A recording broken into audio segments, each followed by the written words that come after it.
सदियों से चली आ रही सतभक्ति की ऐसी धारा, ऋषियों, मुनियों, देवताओं और त्रिदेवों ने भी जिसका भेद ना पाया।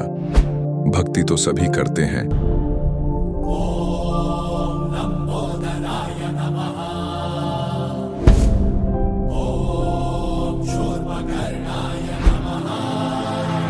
और हरदम यह सोच रहती है कि रहने के लिए आलीशान घर हो, घूमने के लिए बड़े बड़े पार्क हो, खाने पीने के लिए स्वादिष्ट भोजन हो, हम कभी बीमार ना हो, कभी दुखी ना हो और कभी भी ना मरे।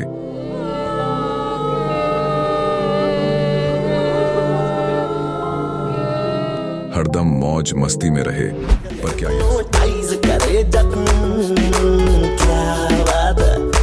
पर क्या यह संभव है?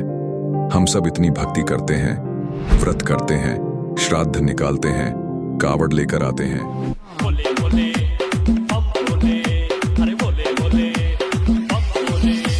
मंदिरों में जाकर मूर्ति पूजा करते हैं,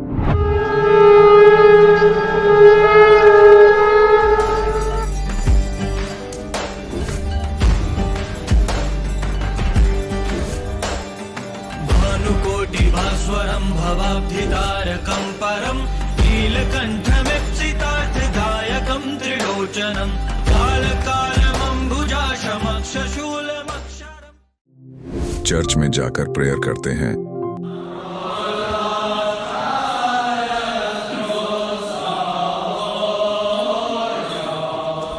मस्जिद में जाकर नमाज अदा करते हैं,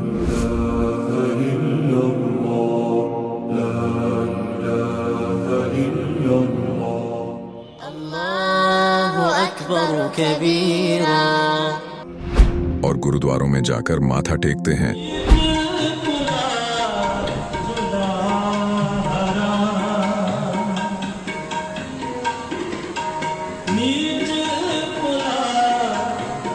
फिर भी दुखी क्यों हैं?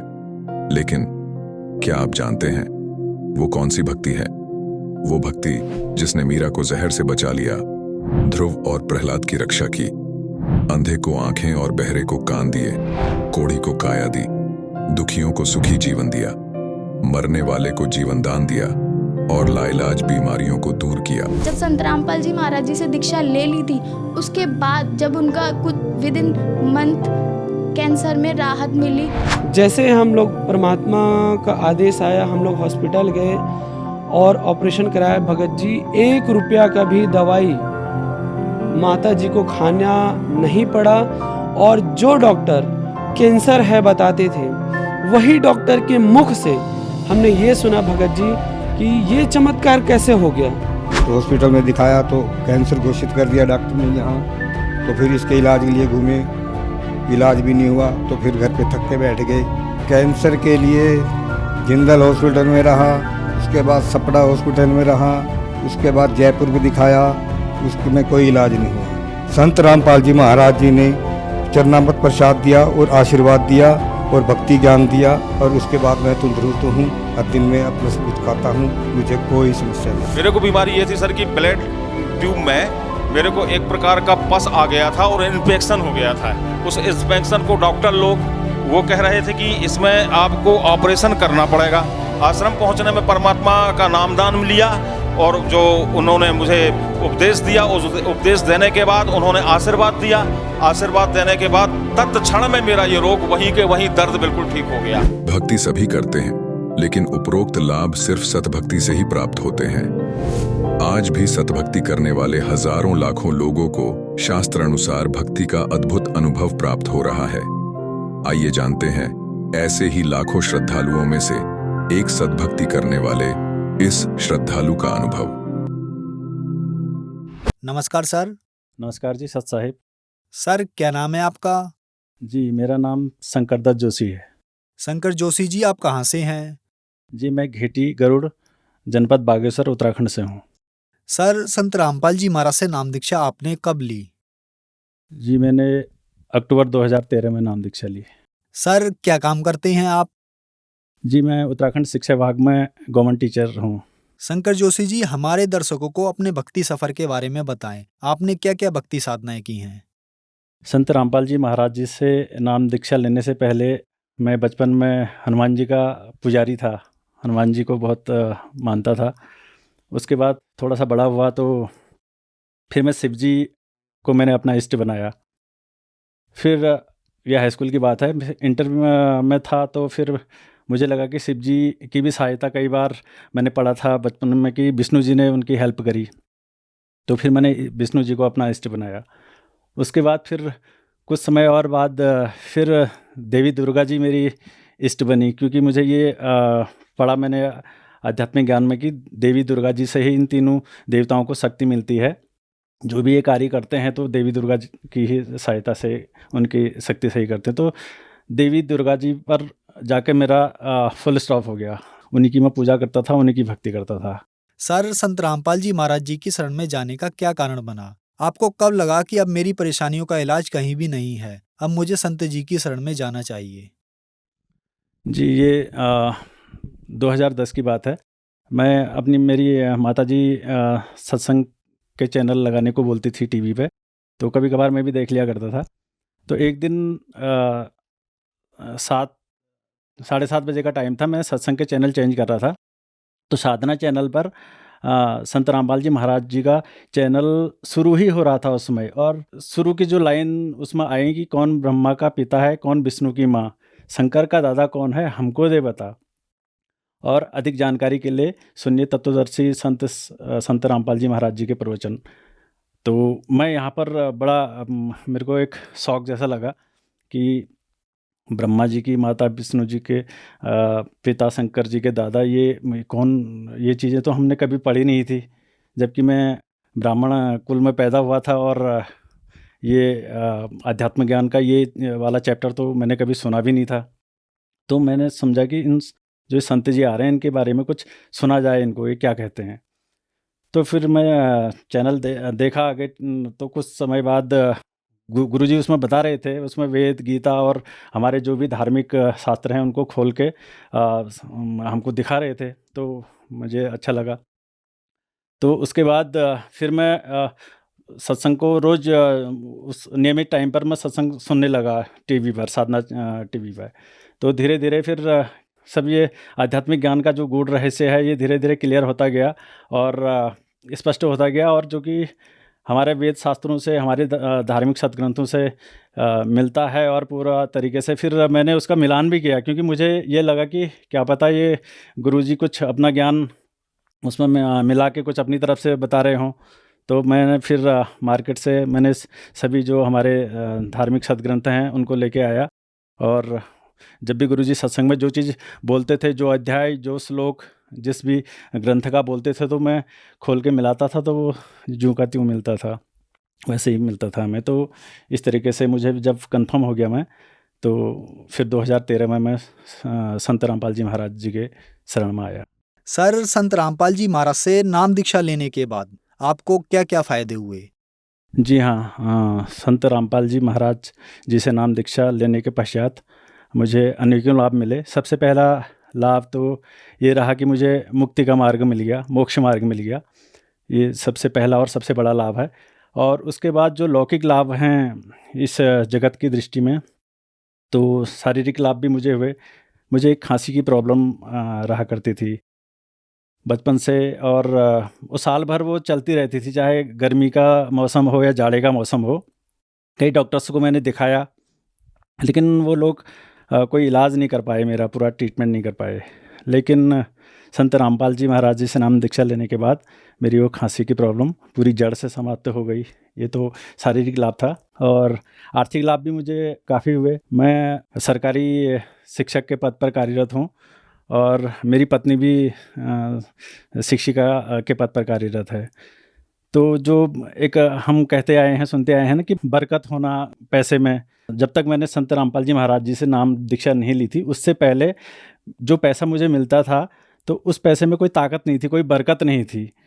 तो मैं जितना भी कमाता था या जो भी कमाई हमारा पैसा अर्न होता था, वो पैसा कब कैसे खर्च हो जाता था पूरा का पूरा पता नहीं चलता था। लेकिन संत रामपाल जी महाराज जी से नाम दीक्षा लेने के बाद अब मेरे पास मालिक की दया से बहुत अच्छा घर भी मेरा है, मेरे पास कुछ ज़मीन भी है अच्छी जगहों पर, तो अब आर्थिक रूप से भी मैं सशक्त हूँ।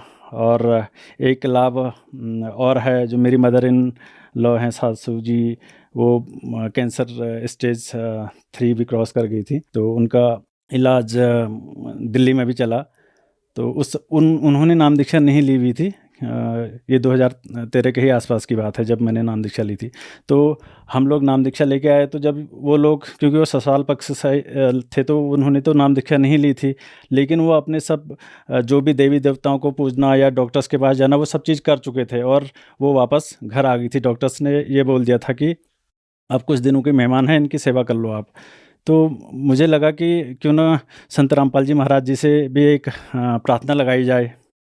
तो मेरी पत्नी ने हम बरवाला आश्रम में थे उस समय, गुरुजी आशीर्वाद दे रहे थे, दर्शन दे रहे थे, तो मेरी पत्नी ने बोला कि गुरुजी, मेरी माताजी बड़े कष्ट में हैं, उनको ठीक कर दीजिए या फिर उनके शरीर को ही मुक्त कर दीजिए, क्योंकि वो बहुत पीड़ा में हैं। तो संत रामपाल जी महाराज जी ने बोला कि बेटा ठीक हो जाएंगी। तो आश्चर्यजनक रूप से कुछ समय बाद, कुछ दिनों बाद, वो बहुत उनको आराम मिला, क्योंकि उनको हम जब हॉस्पिटल ले जाते थे घर से, तो 4 या 5 किलोमीटर की दूरी पर ही जाने में भी उनको तकलीफ़ होती थी। हम गाड़ी में उनको लिटा के ले जाते थे। 1 महीने के अंदर ही वो बहुत स्वस्थ हो गई, और उसके बाद तो वो हमारे उत्तराखंड से बरवाला की दूरी काफ़ी होती है, 2 दिन लगभग लग जाते हैं जाने में। तो हम उनको ले गए, और उसके बाद तो फिर वो कई बार वहाँ दर्शन करने को गई, और वो 2013 के बाद आज 10 साल से भी ज़्यादा समय हो गया है, और वो अभी पूर्ण तरीके से स्वस्थ हैं एकदम। ये उन लोगों के लिए एक मैसेज है जो लोग साइंस पे भरोसा करते हैं या बोलते हैं कि डॉक्टर्स या दवाइयाँ या मेडिकल साइंस ही सब कुछ है।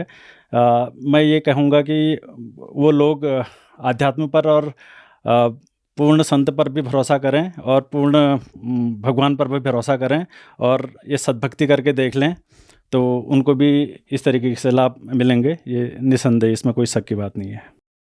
सर, कहा जाता है कि जो भी श्रद्धालु संत रामपाल जी महाराज जी से नाम दीक्षा लेते हैं, उनका नशा तो छूटता ही छूटता है। हमारी रिसर्च में हमने पाया है कि संत रामपाल जी महाराज ने आज लाखों परिवारों में खुशियां ला दी हैं, और भी लाखों लोगों का नशा छुड़वाया जा रहा है। पहले आप हमारे दर्शकों को ये बताएं, क्या आप भी नशा करते थे, और अगर करते थे तो आप नशा कैसे छोड़ पाए?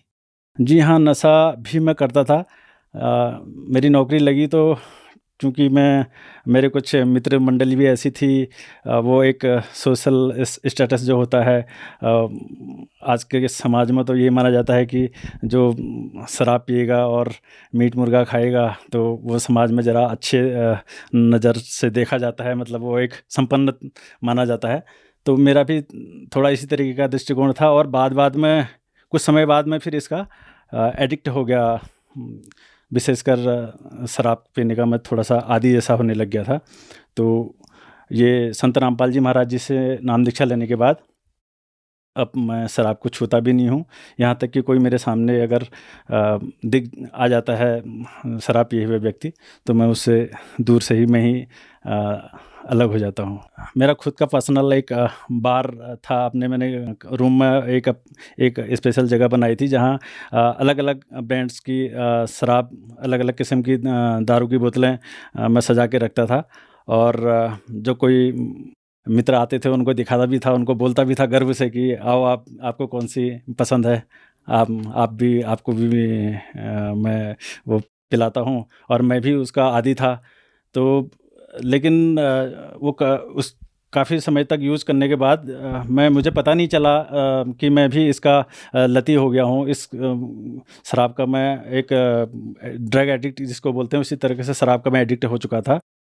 लेकिन संत रामपाल जी महाराज जी से नाम दीक्षा लेने के बाद फिर ये सब चीज़ें मेरी सब ये नशा जो भी है शराब का और ये सब मेरा दूर हो गया।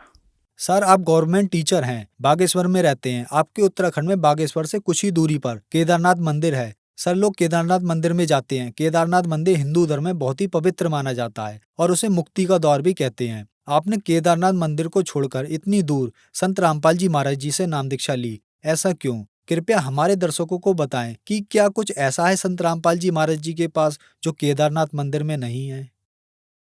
जी, आपने सही कहा। ये उत्तराखंड को वैसे तो देवभूमि कहा जाता है, लेकिन यहाँ के लोगों में, चूँकि मैं यहाँ का मूल निवासी हूँ, तो यहाँ देवों की तो क्या उनके बजाय भूतों की ज़्यादा पूजा की जाती है। और जहाँ तक बात रही केदारनाथ की या बद्रीनाथ जी की, तो ये केदारनाथ में शिव जी का धाम ये कहा जाता है, लेकिन शिव जी का धाम मोक्ष धाम अलग है। ब्रह्मा विष्णु महेश भी आध्यात्म में बोला गया है कि ये भी, इनका भी मोक्ष नहीं है, इनकी भी कुछ आयु होती है। और गीता जी में तो बताया भी गया है कि वही पूर्ण संत होगा जो ये तीनों भगवानों की आयु भी बता देगा। तो संत रामपाल जी महाराज जी ही आज वो संत हैं जो इन तीनों भगवानों की आयु भी बता देते हैं। सर, आप ड्रिंक बहुत ज़्यादा करते थे। आपको ड्रिंक का इतना शौक था कि आपने अपने कमरे में ही एक ड्रिंक बार बना लिया था। हर तरह की शराब आप उसमें रखते थे। सर, लोगों को शराब की लत लग जाती है तो छूटती नहीं, उसमें से आप भी थे। लोग नशा छुड़ाने के लिए बहुत पैसे भी खर्च करते हैं, नशा मुक्ति केंद्रों में भी जाते हैं, मंदिरों में भी जाते हैं, लेकिन उनका समाधान नहीं हो पा रहा है। वहीं दूसरी तरफ आज लाखों लोग संत रामपाल जी महाराज से नाम दीक्षा लेने के बाद नशा छोड़ रहे हैं और छोड़ भी दिया है। उनमें से अब आप भी हैं। सर, सवाल ये है कि संत रामपाल जी महाराज ऐसा कैसे कर पा रहे हैं? संत रामपाल जी महाराज जी जो भक्ति देते हैं और जो मंत्र देते हैं, जो उन मंत्रों का ऐसा प्रभाव है कि जो कितना ही किसी भी, चाहे शराब हो, किसी भी प्रकार के जो नशे करता हो, उस कितना ही ड्रग एडिक्ट हो, अगर वो सही तरीके से भक्ति विधि से मर्यादा में रहकर उन मंत्रों का जाप करे, तो वो किसी भी प्रकार के नशे से छुटकारा पा सकता है। ऐसे ही मेरे साथ भी हुआ। सर, आप उत्तराखंड से हैं, तो उत्तराखंड वासियों को अपनी भाषा में आप क्या कहना चाहेंगे? उनको मैं यही कहना चाहूँगा कि उन सब मैं सो हूँ मेरी प्रार्थना हल कि तुम लोग जो भूतों को पूजन छा, मसाणों को पूजन छा, अब तुम सद्भक्ति करो और संत रामपाल जी महाराज शरण में आओ। वो हमार वेद गीता और हमार शास्त्रों हिसाबल सद्भक्ति दिनी और सदमंत्र दिनी, उन मंत्रों जाप करो और अपने जीवन को सुखी बनाओ और मोक्ष प्राप्त करो। सर, जो श्रद्धालु आज आपको टीवी पर देख रहे हैं, अगर वो भी संत रामपाल जी महाराज से नाम दीक्षा लेना चाहते हैं तो कैसे ले सकते हैं? आज लगभग 1 दर्जन से ज़्यादा टीवी चैनल्स पर संत रामपाल जी महाराज जी के सत्संग आते हैं सुबह से लेकर रात तक। और दूसरा सोशल जो मीडिया है उसमें भी फेसबुक है, व्हाट्सएप है, इंस्टाग्राम है और भी कई यूट्यूब है। इसमें भी संत रामपाल जी महाराज जी के बहुत सा मैटर आपको मिल जाएगा। और विशेषकर जो भी सत्संग आता है जिस भी टीवी चैनल्स पर, उसके नीचे पट्टी आती है, उसमें कुछ आश्रम के नंबर दिए हुए होते हैं और आप उन नंबर पर कांटेक्ट करें और सद्भक्ति को प्राप्त करें। धन्यवाद सर। सत साहिब। अब जगत गुरु तत्वदर्शी संत रामपाल जी महाराज जी के सत्संग के माध्यम से उस अद्वितीय आध्यात्मिक ज्ञान के बारे में जानते हैं जिसके माध्यम से आप भी प्राप्त कर सकते हैं ऐसे आध्यात्मिक, मानसिक और भौतिक सुख जो अभी तक आपने सिर्फ मीराबाई, ध्रुव, प्रहलाद जैसे कुछ ही भक्तों की जीवन कथा में सुने होंगे। अब सुनिए तत्वदर्शी संत के संग शास्त्र अनुकूल भक्ति सत्संग, ऐसा अद्वितीय आध्यात्मिक ज्ञान जिसका है सर्वधर्मों के पवित्र शास्त्रों में प्रमाण। वो बोला, भाई सपना टूट गया, डर सा तो गया। बोला कि मैं एक बार अग्यू के बोला आ गई भाई, एक दिमाग खुली तो कुछ भी को ना। तो सुबह मैंने अपनी बहन और बहनोई से बताया, तो वो दोनों शक पके ही रह गए कि तू जीवे कैसे है। वहां तो कितनी जबरदस्त बला रहती है, उसका किसी ने भी कोई वस्तु ऐसे कर दी गड़बड़े, वो जीवित नहीं छोड़ा करता, तू बच कैसे गया। तब मेरा भी जच्ची तो सचमुच ये बात बिगड़ा हो, जब मालिक की शरण ना होती तब उसने बताया हमारा कुछ ना बिगाड़ सकते ये पेलूरे, हम परमात्मा की शरण में हैं। तो वो अब मेरे मुंह का नहीं देखे, सारी कथा सुनकर वो डर गए, फिर और गणे। तो परमात्मा कहते समर्थ का शरणा गहो रंग होरी हो, और कदे ना हो अकाज राम रंग होरी हो।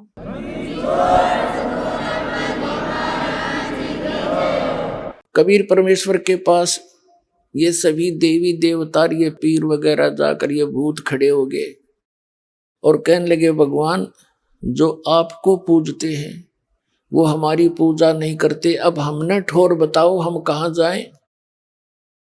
परमात्मा कहने लगे कि जो हम मेरी पूजा नहीं करते वो तुम्हारे लिए हैं, उनको लूटो खाओ। देवी देव ठाडे भये हमको ठोर बताओ, जो हमको पूजे नहीं उनको लूटो खाओ। कबीर साहब कहते हैं जो मेरी पूजा नहीं करते वो तुम्हारे लिए हैं, और वो क्या किसके लिए है, लेकिन जो मेरी शरण में आ गए हैं उनके निकट मत आ जाना। धर्म राय दरबार में देई कबीर तलाक, मेरे भूले चुके हंस को तू पकड़िए मत कजाक। होय होय पुण्यात्मा, होय होय कितनी भूल लगी थी हमारे को। हम लाल को छोड़कर कौड़ियों को इकट्ठा करके धनी बनना चाहते थे। इतने समर्थ परमात्मा कबीर साहब, वो जुलाहा दानक जो काशी में आए थे, जिनको एक कवि कहकर हमने उनके इतिहास को बंद कर रखा था। पुण्यात्मा, ऋग्वेद मंडल नंबर 9 सूक्त नंबर 86 के मंत्र 26 और 27 में, ऋग्वेद मंडल नंबर 9 सूक्त 82 के मंत्र 1, 2, 3 में, ऋग्वेद मंडल नंबर 9 सूक्त 94 के मंत्र 1 में, ऋग्वेद मंडल नंबर 9 सूक्त 95 के मंत्र 2 में, ऋग्वेद मंडल नंबर 9 सूक्त 96 के मंत्र 16 से लेकर 20 तक, और ऋग्वेद मंडल नंबर 9 सूक्त 20 के मंत्र 1 में, ऋग्वेद मंडल नंबर 9 और सूक्त 1 मंत्र 8, 9 में, और भी अनेकों स्थानों पर कबीर परमात्मा की और परमात्मा की यथार्थता भरी पड़ी है। उसमें लिखा कि वो परमात्मा ऊपर रहता तीसरे मुक्ति धाम में, और वहां से गति करके चल के आता है, बिजली जैसी गति से, बहुत तीव्रता से, सेकंड के अंदर, और अच्छी आत्माओं को मिलता है और उनको यथार्थ ज्ञान से परिचित कराता है। उनमें से जिन अच्छी आत्माओं को कलयुग में परमात्मा मिले, जो दास के नोटिस में है, कौन कौन है? आदरणीय धर्मदास साहिब जी, जिनको परमात्मा स्वयं आकर के एक जिंदा महात्मा के रूप में, वो परम पुरुष खुद आए और सतलोक लेकर गए। 3 दिन और 3 रात तक धर्मदास जी भी अचेत पड़े रहे। घर वाले ने सब जंतर मंत्र करा लिए, सब औषधि करवा ली, कोई फर्क नहीं हुआ। तीसरे दिन सब ब्रह्मांड दिखाकर अपने स्थिति से परिचित कराकर वापस छोड़ दिया। फिर उस पुण्य आत्मा ने उस कबीर परमेश्वर की आंखों देखी महिमा कबीर सागर के अंदर कलम तोड़ लिख रखी है। आदरणीय मुल्कदास साहिब जी को मिले, आदरणीय नानक साहिब जी को बेई नदी पर, वर्तमान में पश्चिमी पाकिस्तान के अंदर बेई नदी है, सुल्तानपुर शहर के साथ से बह रही है। सुल्तानपुर शहर में नानक साहिब जी सुल्तानपुर के नवाब के यहाँ मोदी खाने में नौकरी किया करते थे। प्रतिदिन उस बेई नदी पर स्नान करने जाते थे। वह परमात्मा 2 बार मिले उनको। दूसरी बार उनको जो मिले तो नदी में डुबकी लगवाई, उनको अंतर ध्यान करवाया, सचखंड लेकर गए। वहां के व्यक्तियों ने नानक जी को दरिया में डूबा जान लिया। वहां खोज शुरू होगी डाउन स्ट्रीम में। परमात्मा ले गए अप स्ट्रीम में, वहां उनके शरीर को सुरक्षित रख दिया, सचखंड के अंदर लेके गए उस आत्मा को, और तीसरे दिन वापस छोड़ा। तीसरे दिन नानक साहिब जी फिर वहीं दिखाई दिए, शरीर में आगे वापस। उसके बाद नौकरी त्याग और बनारस में पहुंचे उस मालिक के दर्शनार्थ। वहां से सतनाम प्राप्त किया, वाहे गुरु सतनाम, वाहे गुरु, वाह गुरु, वाह गुरु। बड़ी वाह करी देख के सतलोक की नजारे को, और वही परमात्मा बनारस में जुलाहे रूप में देखा। फाई सूरत मुलुक की वेश ए ठगवाड़ा ठगी, देश खरा सियाणा बहुता बार, ये धानक रूप रहा करता। गुरु ग्रंथ साहिब के अंदर प्रश्न नंबर 24 पर यह वाणी लिखी है नानक साहिब की। नीच जात परदेसी मेरा छिनावे छिन जावे, ताकि संगत नानक रहंदा कैसे मोड़ा पावे। उसके बाद आदरणीय दादू साहिब जी को परमात्मा मिले। 7-8 वर्ष के थे दादू साहिब जी, बालक थे। उनके आत्मा को सचखंड लेकर गए। 3 दिन 3 रात तक अचेत पड़े रहे दादू जी का शरीर, सारे हाहाकार मच गई। और तीसरे दिन जब वो जीवित हुए तो वो वाणी बोले जो आंखों देखी थी सचखंड की। जिन मुझको निज नाम दिया सोए सतगुर हमार, दादू दूसरा कोई नहीं कबीर सिरजनहार। उसके बाद आदरणीय गरीबदास साहिब जी गांव छुड़ानी जिला झज्जर वाले को मिले, हरियाणा वाले को। 10 वर्ष के बालक थे। सन 1727 में परमात्मा सचखंड से आए। जैसा वो लीला करते हैं, वेद बताते हैं। कबीर साहब कहते हैं वेद मेरा भेद है, मैं ना मिलो वेदन के माही, और जौन वेद से मैं मिलूं ये वेद जानते नहीं। चारों वेद मेरी महिमा से परिपूर्ण है, लेकिन इन चारों वेदों में इस काल भगवान ने मुझे पाने का वो मंत्र खत्म कर दिए। अब उसी ज्ञान को दोबारा देने के लिए स्वयं परमात्मा आते हैं। अब आदरणीय गरीबदास साहिब जी को सचखंड लेकर गए। उनका शरीर नीचे रह गया। 2-3 घंटे के बाद अन्य खेतों की बात है, जो पशु चरा रहे थे, गव्वे चरा रहे थे अपने खेतों में, तो उनको मृत जानकर शाम के समय यानी इस दौरान 8-10 घंटे लग गए। चिता पर रख दिया था तो परमात्मा ने ऊपर सौरी सचखंड वगैरह दिखा कर वापस छोड़ा था। उसके बाद आदरणीय गरीबदास साहिब को परमात्मा ने एक विशेष ज्ञान दिया, कंप्लीट। वो जैसा उनका निर्धारित कार्य था वो किया। जैसे कबीर सागर के अंदर कबीर वाणी में 136 और 37 पृष्ठ पर लिखा है कि 12वां पंथ का जो प्रवर्तक होगा संवत 1774 में उसका जन्म होगा, और वो 12वां पंथ गरीबदास का होगा। उसके माध्यम से मेरी महिमा की वाणी पुनः प्रकट होगी धर्मदास। क्योंकि तब तक कबीर सागर कबीर साहब ने जो दिया था ज्ञान, उसमें कबीर पंथ में घुस कर ये काल के दूत उस ज्ञान का प्रारूप बिगाड़ देंगे। उस ज्ञान को पुनः सुचारू करने के लिए गरीबदास जी को वो पूर्ण ज्ञान दिया। जैसे नानक साहिब जी को भी सचखंड दिखा दिया, ज्ञान मत की एक असर थी। लेकिन नानक साहिब जी की जो यथार्थ वाणियां, बहुत सी ऐसी वाणियां थी जिनको संग्रह नहीं किया जा सका, और गरीबदास साहिब जी ने वो कंप्लीट संग्रह करवाया ये कह करके कि ये लिखे तो पूरी लिखना, ना तो मैं नहीं बोलूंगा। तो दादू पंथी गोपाल दास नाम के संत ने वो कंप्लीट बैठकर लिखवाई गई थी। तो वो अभी तक लेटेस्ट थी, 200-250 वर्ष की बात है। सन 1730 में लिखी गई थी, 3 वर्ष बाद, और आज 2012 है, तो 250 वर्ष हुए, 300 वर्ष हो गए होंगे, 250। और इस वाणी का ऐसा कहीं प्रचार नहीं था, इसलिए ये ग्रंथ सुरक्षित रह गया।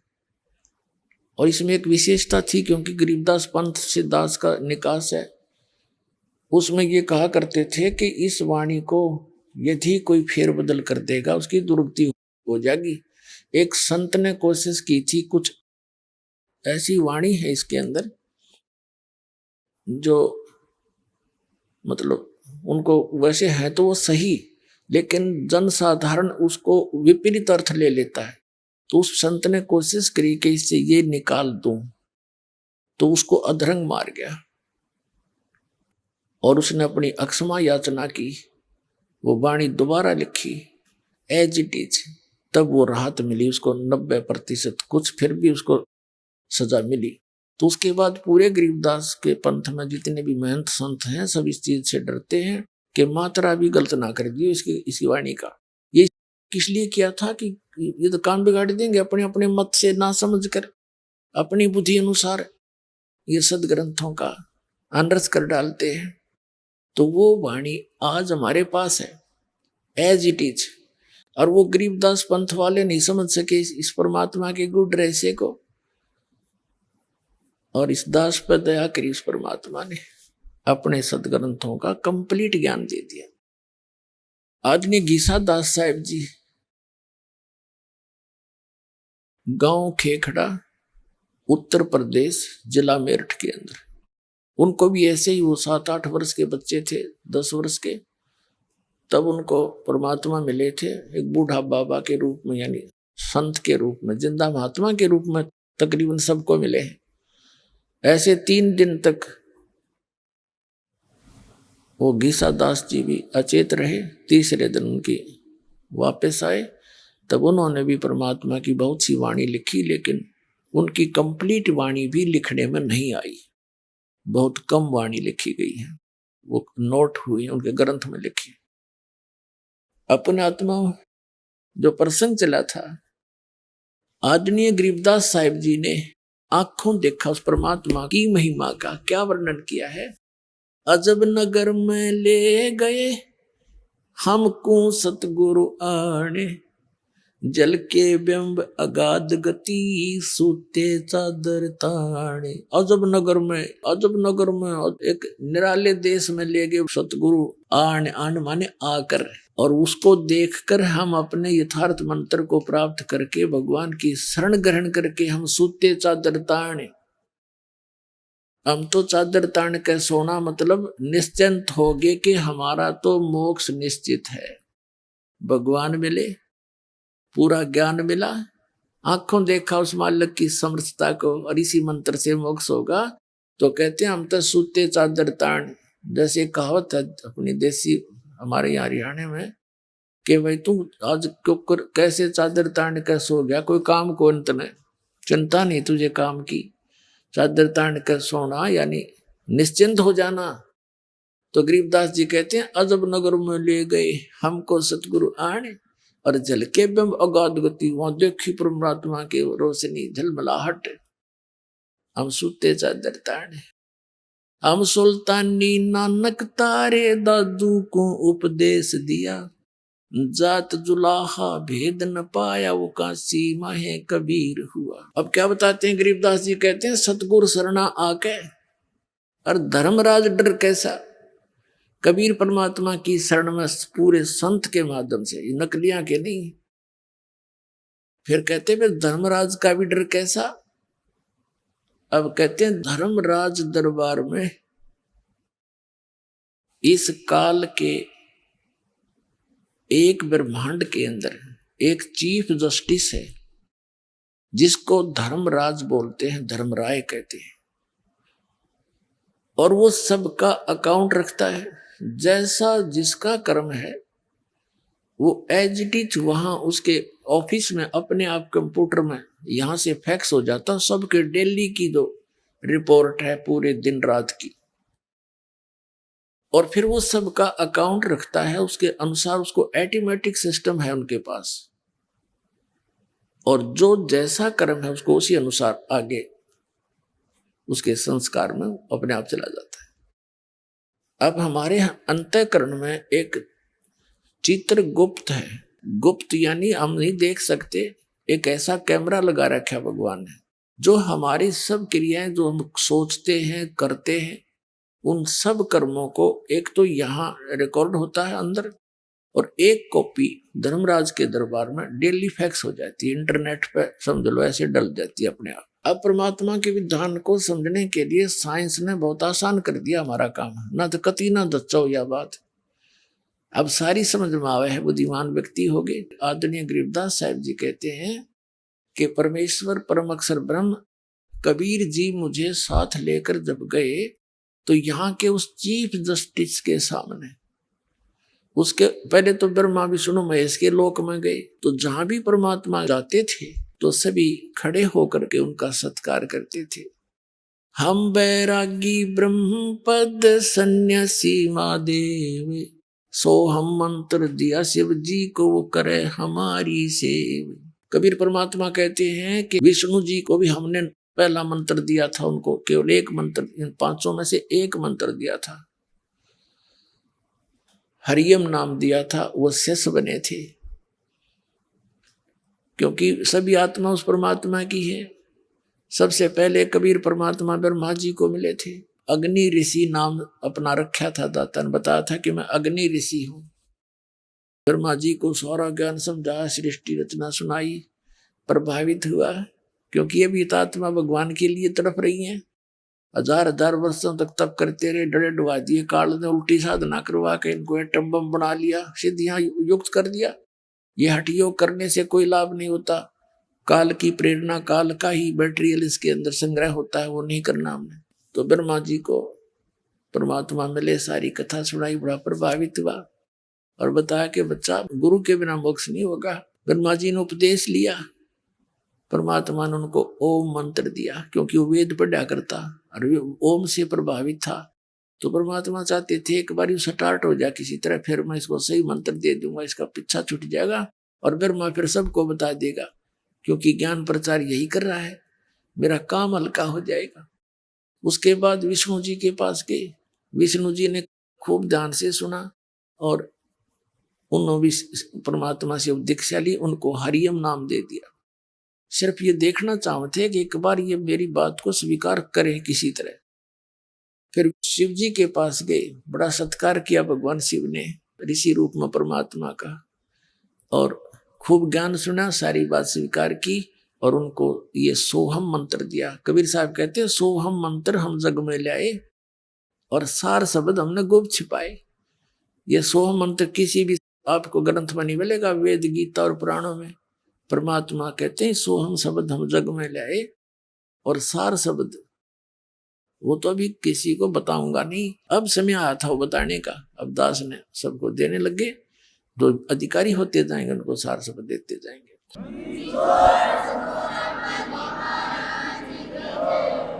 फिर क्या किया, इस काल ने देखा कि ब्रह्मा विष्णु महेश ये तीनों के में उठ पटांग सी बात कर रहे हैं, इनके हृदय में कुछ और ही सोच होगी है।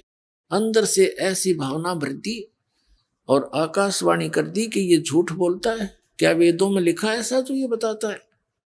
तो ब्रह्मा एकदम सचेत हुआ, कहा सचमुच वेदों में भगवान, उसने भगवान की आकाशवाणी मान ली, काल की, काल के द्वारा दिएगा ऊपर से आकाशवाणी, और भगवान आए थे वह फेल कर दी। कहा जी सचमुच वेदों में ऐसा कुछ है नहीं। तो दोबारा जो परमात्मा गए उसी ऋषि रूप में, तो ब्रह्मा जी ने कहा कि नहीं ऋषि जी, आपकी बातें अप्रमाणित हैं, वेदों में ये ज्ञान नहीं लिखा है, ऐसा नहीं वैसा नहीं। तो परमात्मा बोले, इसे इतने वेद पढ़े जब तूने का ये नहीं लिखा, तुमने पता लग गया काल प्रेरणा होगी इनके अंदर, भी ये सुनेंगे नहीं, लेकिन फिर भी ये नेक आत्मा है, साधु संतों का आदर करते हैं और इनको ये भी पता है कि ऋषि का अनादर करने से ये विषैले सर्प भी हैं, श्राप भी दे देते हैं, इसलिए इनसे वैसे भी आदर करते हैं ऋषि रूप में विराजमान किसी व्यक्ति का। जैसे भगवान विष्णु जी को नारद जी ने श्राप दे दिया, उस श्राप के कारण और श्री राम रूप में जन्म होया, सारा जीवन बिरान माटी हुई, पत्नी कहीं, आप कहीं, बच्चे कहीं, उसके श्राप से ही वो कष्ट उठाया।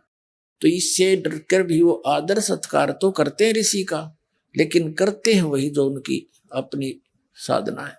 तो परमात्मा जब वहां गए, उन्होंने दोबारा गरीबदास जी को लेकर जब गए इन ब्रह्मा विष्णु महेश के लोक में, जब गरीबदास जी के सामने, तो वो महात्मा रूप में थे ही, जब वहां पहुंचे तो उनको उसी रूप में दर्शन दिए जिस रूप में वो प्रथम बार मिले थे। जिसके भी पास गए वो समा खड़े होकर के सत्कार किया, आओ महाराज जी।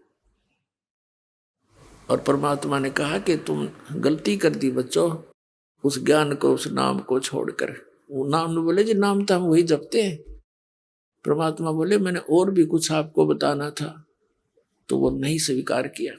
तो ये सारी कुछ डिस्कस वार्ता इसलिए करवाई गरीबदास जी के सामने, परमात्मा ने उनके मुंह से बुलवा दिया कि सचमुच ये परमात्मा इनसे मिले थे और ऐसा ऐसा इनके साथ बात हुई थी। उसके बाद गए धर्मराज के दरबार में, चीफ जस्टिस के ऑफिस में। तो वहां जाते ही धर्मराज खड़ा हो गया, अपनी आसन को त्याग कर, अपने आत्माओं, ये अध्यात्म जगत जो है इसके अंदर आध्यात्मिक ही सब क्रियाएं काम करती हैं। इनको अपने आप आभास हो जाता है कि जो ये सामने व्यक्ति आया है ये कितनी पावर युक्त है, उनके बस की बात नहीं हुई, अपने आप आसन उनका खिसकने लग जाता है, तो वो समझ जाते हैं कि ये कोई आम व्यक्ति नहीं। तो धर्मराज के दरबार में परमात्मा पहुंचे तो उसका आसन ऐसे ऐसे करने लगा, वो एकदम खड़ा हो गया और हाथ जोड़कर खड़ा हुआ। तब परमात्मा खड़े हैं, जैसे एक छोटे अधिकारी को बड़ा अधिकारी आदेश देता है और साथ में उसको डांट भी लगाता है। इस प्रकार वार्ता कबीर साहब ने यहाँ के धर्मराज के साथ की, आंखों देखा, अपने सामने रूबरू हुई। वो वार्ता आदरणीय गरीबदास साहिब जी ने अब किस प्रकार चित्रार्थ की वो आपको सुनाते हैं। आदरणीय गरीबदास साहिब जी क्या बताते हैं? पंजा दस्त कबीर का सिर पर रखो हंस, यम किंकर चंपे नहीं उधर जात है वंश। पंजा दस्त कबीर का और सिर पर रखो हंस। हे पुण्यात्माओं, अपने कबीर परमेश्वर का पंजा अपने सिर पर रखना, और यम के दूत आपके निकट नहीं आवेंगे और तुम्हारा पूरा कुल का कुल पार हो जाएगा। पंजा दस्त कबीरे का सिर पर रखो हंसे, जम किंकर चंपे नहीं उधर जात है वन से। दर्द बंद दरवेश हैं ये सतगुरु पुरुष कबीरे, नाम लिए बंद छूटे है ये टूटे जम जंजीरे। दर्द बंद दरवेश है, दरवेश माने संत, यानी जब वो परमात्मा संत रूप में आते हैं तो वो हमारे हमदर्द हैं, हमारे दुख में दुखी होते हैं, वो हमारी पीड़ाओं को समझते हैं। दर्द बंद दरवेश हैं सतगुरु पुरुष कबीरे, नाम लिए बंद छूटे हैं ये टूटे जम जंजीरे।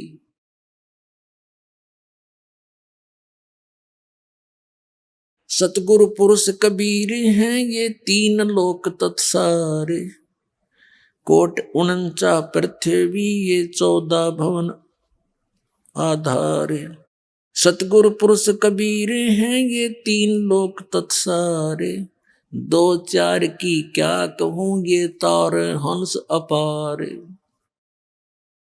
सतगुरु पुरुष कबीर हैं चारों युग परवाने, झूठे गुरुआ मर गए वो हो गए भूत मसाने।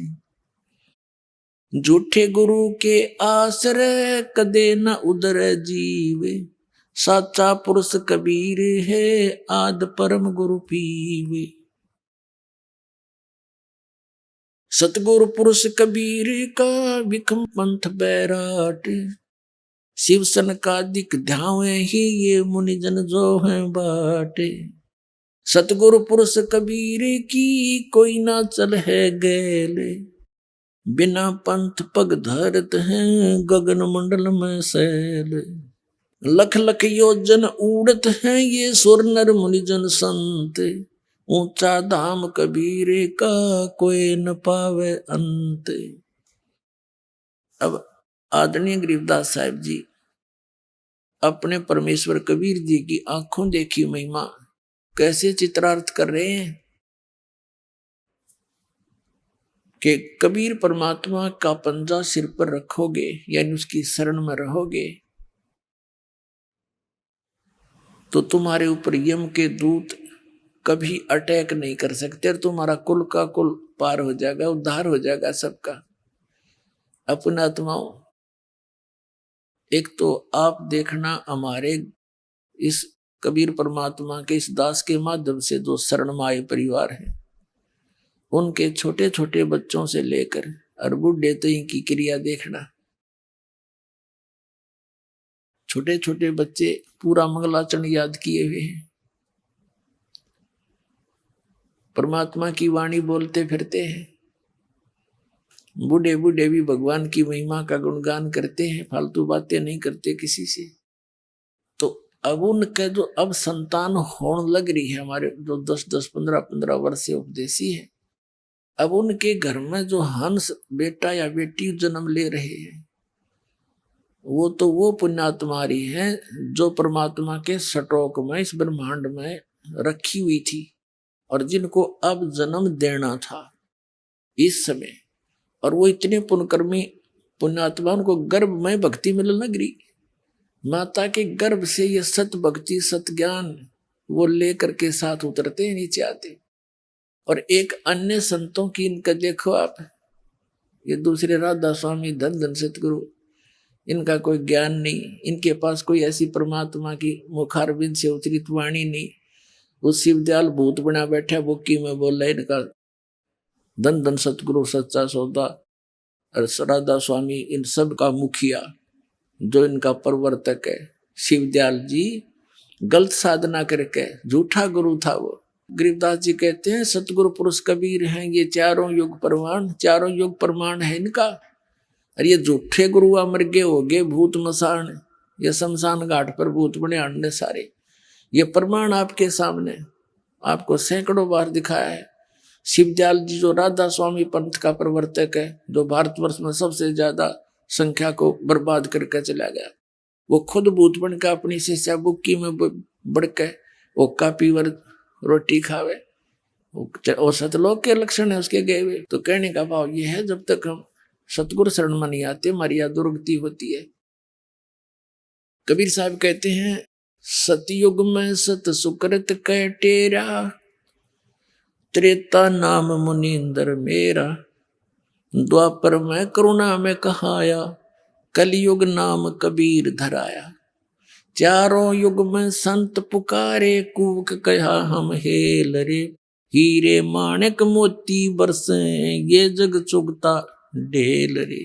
अब क्या बता रहे हैं, कहते हैं सतगुरु पुरुष कबीर की कोई ना चल है गैल, गैल माने मार्ग, उस पंथ पर उस गैल में उस मार्ग में कोई नहीं चलता जो बिना पंथ पग धरत है।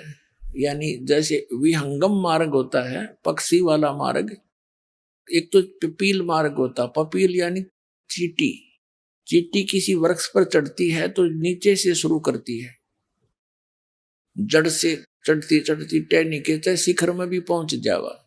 और पक्षी क्या करता है, एक वृक्ष से उड़ा दूसरे पर जा बैठा 1 सेकंड में, इसको विहंग मार्ग कहते हैं।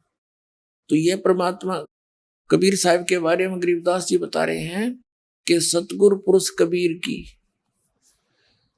कोई भी उस मार्ग पर नहीं चल रहा है और उसके ना चलने से उन्हें कुछ प्राप्ति नहीं हो रही है। कैसे? लख लख योजन उड़त हैं ये सुर नर मुनिजन संत, ऊंचा धाम कबीर का कोई न पावे अंत। ये साथ कहते हैं ऋषि सुर नर मुनिजन समाधिस्थ होकर के लाखों किलोमीटर तक, लख लख योजन, 1 योजन 12 किलोमीटर के लगभग होता है, तो इनको 12 लाख किलोमीटर ऊपर तक इनकी समाधि चली जाती है।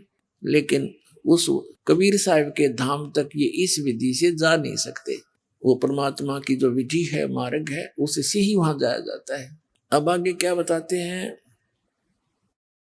धर्मराय दरबार में देई कबीर तलाक, मेरे भूले चूके हंस को तू पकड़िए मत कजाक। अपने आत्मा अभी तक हमने ज्ञान था नहीं, दंत कथा लोक वेद सुना करते इन नकली संतों, ऋषि महर्षि आचार्य और शंकराचार्यों से, जिनका कोई सिर पैर नहीं था। आपको तो पता नहीं, दास को तो इसका खूब बिटर एक्सपीरियंस हो रहा है। गहराई से सबके इतिहास पढ़ लिए, सदग्रंथ पढ़े, फिर इन महापुरुषों के अनुभव पढ़े। गीता आसपास भी नहीं, इन सदग्रंथों के इनके अनुभव और उन महापुरुषों के अनुभव पढ़े जिन्हें भगवान मिला, जिन्होंने भगवान मिले और जिन्होंने जो अपना अनुभव बताया वो आज सदग्रंथों में मिले। तो इससे सिद्ध हो गया कि जो इन सदग्रंथों से और इन परमात्मा प्राप्त महापुरुषों के वचनों से जिनका अनुभव नहीं मिलता, वो यूजलेस मन गढ़ंत दंत कथा, वो कति व्यर्थ है। अभी आपने सुने जगत गुरु तत्वदर्शी संत रामपाल जी महाराज के मंगलमय सत्संग प्रवचन। आइए अब सुनते हैं उन भक्तों के अनुभव जिन्होंने संत रामपाल जी महाराज के प्रमाणित ज्ञान से प्रभावित होकर नाम दीक्षा लेकर अनेकों लाभ प्राप्त किए। बहन जी नमस्कार। नमस्कार सर। क्या नाम है जी आपका? मेरा नाम रजनी है जी। कहाँ से आए जी? डकाला पिंड है जी, पटियाला जिला है जी, पंजाब स्टेट है जी। संत रामपाल जी महाराज से नाम दीक्षा कब लिया आपने? सर मैंने 2014 में 5वें महीने में 12 तारीख को ली थी जी। संत रामपाल जी महाराज से नाम दीक्षा लेने से पहले आप क्या भक्ति साधना करते थे? सर उनसे पहले हमने बहुत सारी साधनाएं की जो हिंदू धर्म में करते थे। वैसे तो हिंदू धर्म से अलावा भी बहुत सारी भक्ति की है और गुरुओं के पास भी गए हैं बहुत सारे। मतलब जैसे कि हनुमान का मंदिर था हमारा घर का, उसमें हमें हर मंगलवार को जो रोट वगैरह जोत जो भी उनका करते हैं सब करते थे। कहते हैं अजर अमर है ये वो है, वो तो अब पता चल रहा है कि अजर है अमर है कौन है सही भगवान। पर हम कोई देवी देवता नहीं छोड़ते थे, कोई व्रत नहीं छोड़ते थे। हम सोमवार का शुक्रवार का माता का सब करते थे। मतलब हमें कोई लाभ नहीं मिला जी। इसके अलावा क्या भक्ति साधना करते थे? उसके अलावा जो मतलब हमने शादी से पहले मैंने संत धन धन सतगुरु जो सिरसा वाले हैं उनसे नाम लिया था और उनका नाम इतना जपा कि परमात्मा पता नहीं, हमें यही परमात्मा हम उनको मानते थे कि हमारे दुख दूर कर दे। जब भी हमें दुखी होना, कोई दुख तकलीफ होनी तो हमें उनका जाप करते थे। हम इतने दुखी थे कि हम बता भी नहीं सकते। बस भगवान को कहते थे कि हे भगवान अगर तुम धरती पे है तो हमें उठा ले, बस हम इससे ऊपर हमें नहीं सह सकते, इतने दुखी हो गए थे। पर वहाँ से हमें कोई लाभ नहीं हुआ हैगा। डेरा सिरसा से आप जुड़े रहे। डेरा सिरसा के गुरमीत राम रहीम सिंह जी से आपने नाम दीक्षा ले रखी थी। कितने साल तक भक्ति की? डेरा सच्चा सौदा से हमने करीब 8-10 साल भक्ति की होगी। वो मतलब बचपन से ही लगे थे हम। जो 8वीं-10वीं क्लास तक मैंने इतना बहुत ज़्यादा नाम रटा उनका, बहुत ज़्यादा नाम रटा, पर कुछ भी फर्क नहीं पड़ा, कुछ भी नहीं। देखिए पहले आप भक्ति साधना कर ही रहे थे तो संत रामपाल जी महाराज जी से नाम दीक्षा लेने का क्या कारण था? सर जब हम इतने दुखी थे, जब हमें इनका ज्ञान हुआ, मेरे माता पिता ने नाम लिया था पहले इनका, और जो मेरे माता पिता थे वो मेरे मतलब मामा जी के बेटों ने नाम लिया तो उन्होंने दुआया नाम। तो मेरे माता पिता के जब हम जाते थे तो वहाँ पे मैं समझाया जाता था, मेरे हस्बैंड थे उनको समझाया जाता था और मेरे हस्बैंड भी मजाक करते थे। मैं भी पहले शुरू में यही कहती थी कि क्या है ये ऐसे ऐसे समझाता है, उंगली रख के समझाता है, जैसे पहली के बच्चे की क्लास हो भी ऐसे समझाता है, ये संत है इसे ऐसी भाषा बोल। लेकिन अब हमें पता चला है कि परमात्मा संत रामपाल जी महाराज कितनी मेहनत से हमें बच्चों को हमारे लिए एक एक लफ्ज समझा रहे हैं खोल के। हम पढ़े लिखे हैं किस लिए हैं कि हमें अपने शास्त्रों को समझें, हम असली हिंदू मुसलमान बने। और हम असली हिंदू मुसलमान तो बने बैठे हैं लेकिन हम अपने शास्त्रों का बिल्कुल भी ज्ञान नहीं है, हमें पता ही नहीं है। और जो हमें बताया गया हमें तो वही पता है, जो हमारे गुरु नकली थे, मतलब नकली ही थे वो तो जो ज्ञान ही सही नहीं था। अब हम पढ़े लिखे हैं तो हम उनका अर्थ अपने आप जान लेते हैं भी क्या बता रहे हैं। जब हमने देखा कि संत तो ये बैठे हैं, परमात्मा भी यही है। अब जब जिसने हमारे शास्त्रों के अनुसार भक्ति दी थी तो हमारे शास्त्रों में बताया गया है भी जो शास्त्रों के अनुसार भक्ति देगा वही परमात्मा होगा, वही संत होगा, वही हमारा दूत होगा जो कि हर एक प्राणी को सुख शांति दे सकता है और मोक्ष दे सकता है। अब हमें संत रामपाल जी की शरण में आने से सब दुनिया सब शास्त्रों का, हिंदू मुस्लिम सिख ईसाई सभी धर्मों का उन्होंने ज्ञान करा दिया। आपने सुख की बात की। आपकी ज़िंदगी में जब आप पहले साधना करते थे तो आपकी ज़िंदगी में बहुत सारे दुख थे, जैसे कि आपने बताया। संत रामपाल जी महाराज जी से नाम दीक्षा लेने के बाद क्या आपके वो दुख दूर हुए? क्या क्या लाभ हुए हैं आपको संत रामपाल जी महाराज जी से नाम दीक्षा लेने के बाद? सर संत रामपाल जी की शरण में आने से पहले तो हम इतने ज़्यादा दुखी थे कि हम बैठ के रोया करते थे कि परमात्मा अगर आप कहीं है भी हैं तो क्यों नहीं हमारे दुख सुनते, क्यों नहीं हमारे मतलब इतनी भक्ति हम करते हैं तो सबको मानते हैं, क्यों नहीं हमारी ये कुछ मदद करते। परमात्मा तुम है तो कहाँ हो, हम यही करते थे। हमें कोई लाभ नहीं था कहीं से भी। पर परमात्मा मंदिर छोड़ के शरण में आने के बाद मेरे हस्बैंड की बीमारी टूटी, मेरी बीमारी टूटी, मेरे बच्चों को मतलब इतने पल पल पे बचाते हैं। देखो जी मेरी सास की बीमारी टूटी, मेरे खाज की बीमारी थी उनके पैरों पर, उन्होंने देख लो दुनिया देश में दवाई खा ली थी। जिस दिन मेरे हस्बैंड भी नाम लेके आए थे ना बरवाला से, उस दिन भी वो रास्ते में मिली और वो कहती है मैं यहाँ पे नहाने आई हूँ कि मेरी पैरों की बीमारी टूट जाए। देखो हूँ जब मैं वो नाम लेके 1 महीने के बाद में जब हम सत्संग लगाते थे घर आके वो सुनती थी, वो भी नाम ले आई और नाम लेने के तुरंत बाद उसकी बीमारी कट गई। ठीक है। और मैंने कोई दवाई नहीं खाई, नाम लेने के बाद तुरंत मेरी बीमारी कट गई। उसके बाद अब जब मेरे बच्चों को देखो तो पल पल पे साथ दे रहे हैं, परमात्मा ऐसे बचा रहे हैं जैसे हाथ करके ऐसे ना कोई नुकसान होता है ऐसे कर देते हैं कि इधर बचेगा बेटा तू। मशीन पे गिरने वाला था, परसों की बात है, अभी मेरे बेटे के साथ चमत्कार इतना बड़ा हुआ है। वो परछत्ती होती है जो सामान रखने के लिए बनाते हैं स्टोर में वगैरह, वहाँ पे चढ़ा हुआ था तो वो नीचे उतरने लगा, उसको पता नहीं लगा कि आगे मशीन पड़ी है उसके नीचे। मेरी कॉपीज बनाने की मशीन है, मैंने परमात्मा की दया से कुछ कारोबार थोड़ा जा करती हूँ। तो उसके ऊपर ऐसे ही दोनों पैर मतलब ऐसे धरने लगे ना, जब दूसरा पैर भी उठा लेता उन्हें कहता मैं ऐसे ही पता नहीं कैसे रुक गया मैं वहाँ पे। मम्मी मेरे को पता नहीं चला इधर से मुझे इधर किसने किया। वो इधर से जो मतलब दूसरी साइड मेरी पेटी खड़ी थी दूसरी साइड, उसके ऊपर पता नहीं कैसे कहता मैं वहाँ पे एक लगत बैठ गया जाके, पता ही नहीं चला कि किसने मेरे को बचाया है। मैंने कहा बेटा परमात्मा ही है बचाने वाले, अगर हम उसकी शरण में ना होते पता नहीं कहाँ जाते। जब भी मेरे बेटे ने आके दंडवत प्रणाम किया और परमात्मा का इतना शुक्र किया, परमात्मा आज आपने बचाया है, मैं आपकी शरण में रहूँगा, परमात्मा मुझे आपकी शरण में रखना।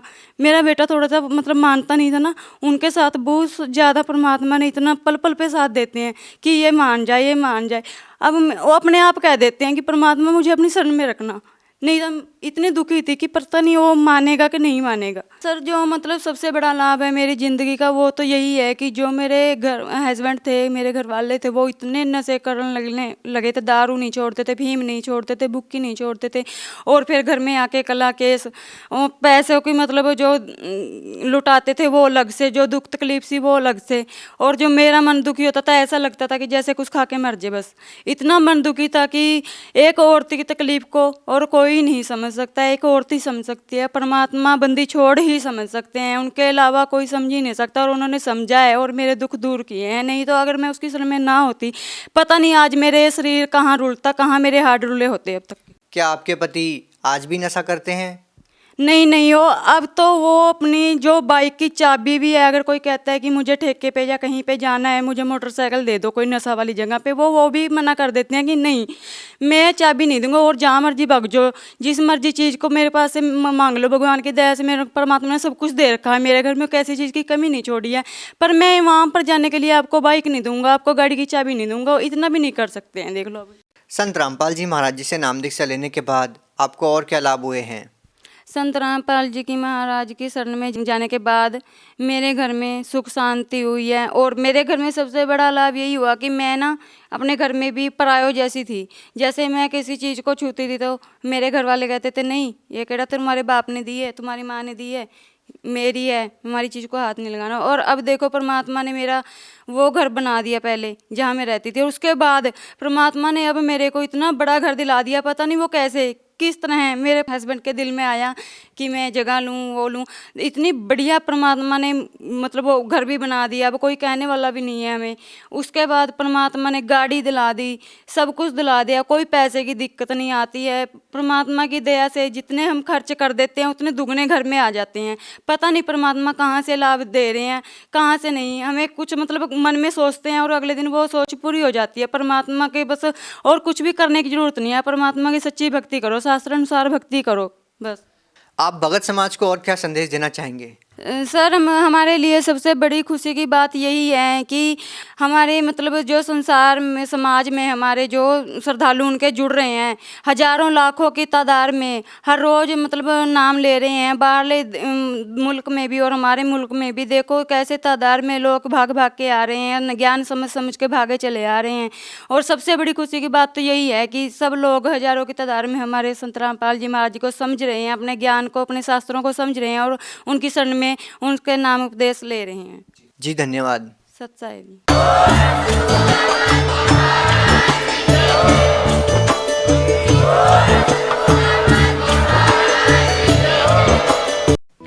आप सुन रहे थे जगत गुरु तत्वदर्शी संत रामपाल जी महाराज के मंगल प्रवचन। अधिक जानकारी के लिए संपर्क करें